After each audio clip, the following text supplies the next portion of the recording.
Oh, when will we learn? Welcome to WatchMojo.com, and today we're counting down our picks for the top 10 most overhyped games of all time.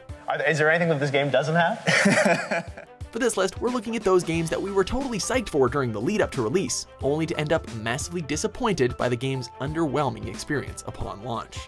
They look pissed as shit at you. Do they have a reason to be? Yep. Number 10, Enter the Matrix. Matrix video game is the most incredible game you've ever played. When talking about good subjects for an MMO, what holds better promise than entering the Matrix? Produced by the Wachowskis and released when we still loved the series, Enter the Matrix was unfortunately filled with glitches, awkward controls, and really bland environments. Oh, I can't watch this. More importantly, you couldn't play as the One or his friends. Instead, you took on a side story that resembled a poor man's Max Payne. Oh yeah, and spoon or no spoon, those wheels are square.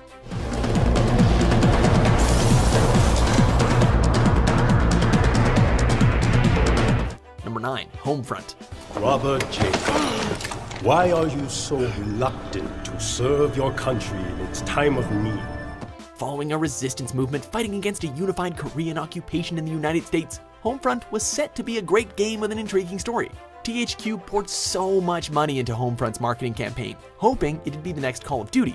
Featuring an army parade at E3, bringing in Hollywood screenwriter John Milius, who wrote and directed Red Dawn, and releasing thousands of red balloons over San Francisco just to promote their title. Ever notice how quick the bodies disappear? Mass graves, that's what I've heard. The game was set to be the next great military shooter, but a staggeringly short campaign and a bland multiplayer component ruined any shot of that happening. Fans were left reeling by the game and its lack of cohesion, and THQ's stock dropped 26% following Homefront's release, forcing them to close Chaos Studios. Kim Jong-un will teach you to unlock your country's natural resources, bringing prosperity to all. It is a gift to you. Number 8, Fable Series. Here lived a boy and his family. A boy dreaming of greatness, of one day being a hero.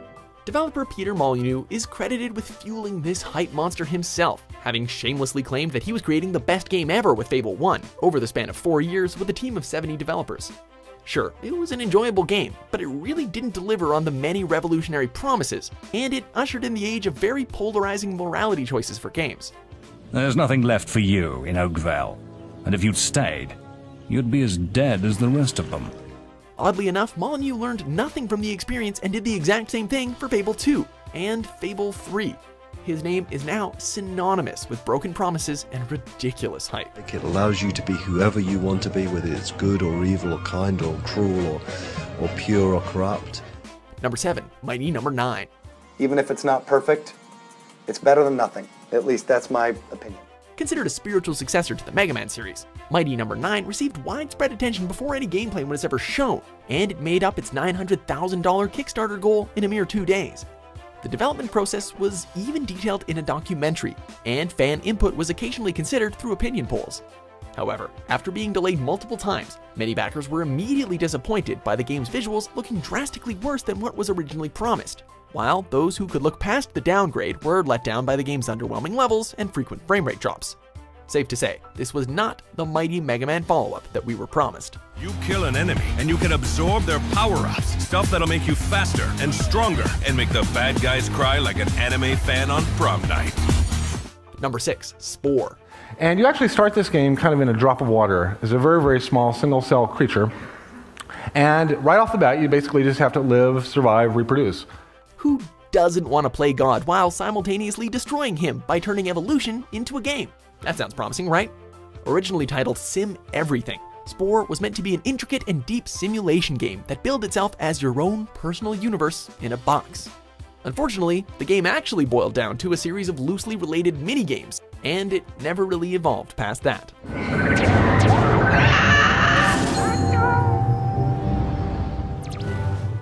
Number 5, Watch Dogs. One of our contractors ran a search for the hackers in the Merlot job. You're assigned Aiden Pierce. Take him out. Touted as being the GTA for a new generation, Watch Dogs was set to blow everyone's minds. The developers claimed that it would be like no open-world game before it, featuring full control of Chicago, distinct NPCs, a realistic hacking mechanism, and a totally new game engine. The game's showing at E3 excited prospective players even more, but when the game was released, it proved immensely disappointing.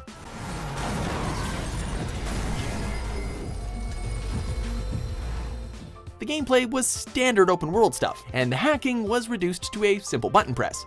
While it certainly wasn't a bad game, it turned out to be just another GTA clone with a fresh coat of paint. You don't look 17. Do I look like a bad boy? No, you look like a wild card. Number 4, Daikatana. How many we lose? Only 4 this time. Looks like my luck holding out. Too bad for you. Revered for years as the prime example of too much hype and no payoff, John Romero's Daikatana was a video game meme before memes were a thing, thanks to a very confusing ad campaign about the Quake and Doom alumnus making us his bitch. Whoa. What was that all about? Intended as his magnum opus, the plot therein involved travel through various time periods to find a magical sword. However, it arrived 3 years too late, ran on outdated software, had poor AI, and basically unplayable design. Romero even got his girlfriend to pose for Playboy in order to promote this game. I suppose that ad campaign does technically still apply to her, poor girl.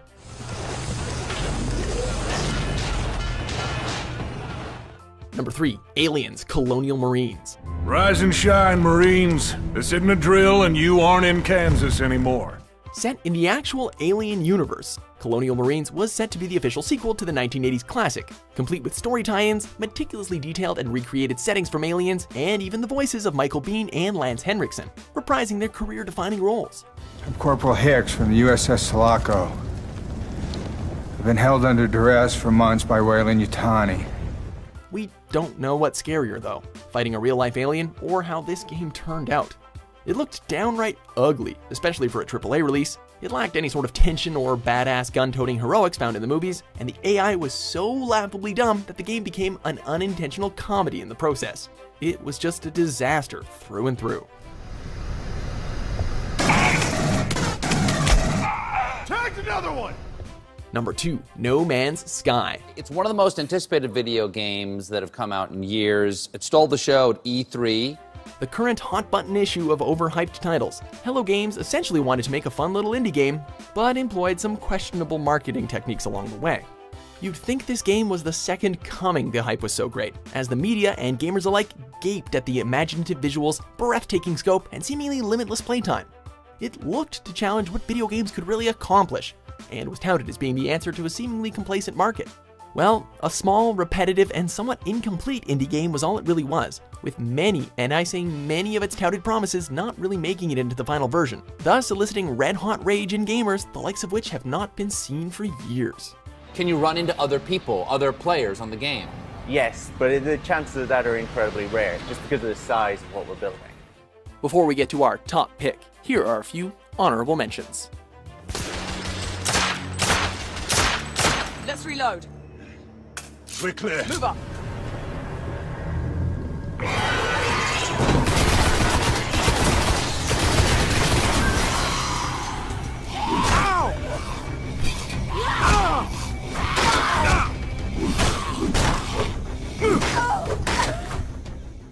Number 1, Duke Nukem Forever. What? Did you think I was gone forever? I'm sure that when this game began development, the irony in the choice of title was clearly not what they had in mind. But 15 years after it began development, Forever was more than just a nice little pun. Duke had jumped game studios, game engines, and several console generations before making his raunchy return. You can polish my brass anytime. Bonjour, monsieur. Qui type pour soi à votre service? Sadly, his arrival was marred by a bit of an identity crisis, as the game couldn't really seem to decide whether it wanted to be a modern or retro shooter, and subsequently failed at both. The humor fell flat, having boobies in your game was no longer a big deal, and it was, you know, not fun. Yeah, but after 12 years, it should be. Thanks for watching Mojo Plays. Be sure to subscribe and click on the link in the description below to check out our suggestion page and vote on what content you'd like to see us cover next.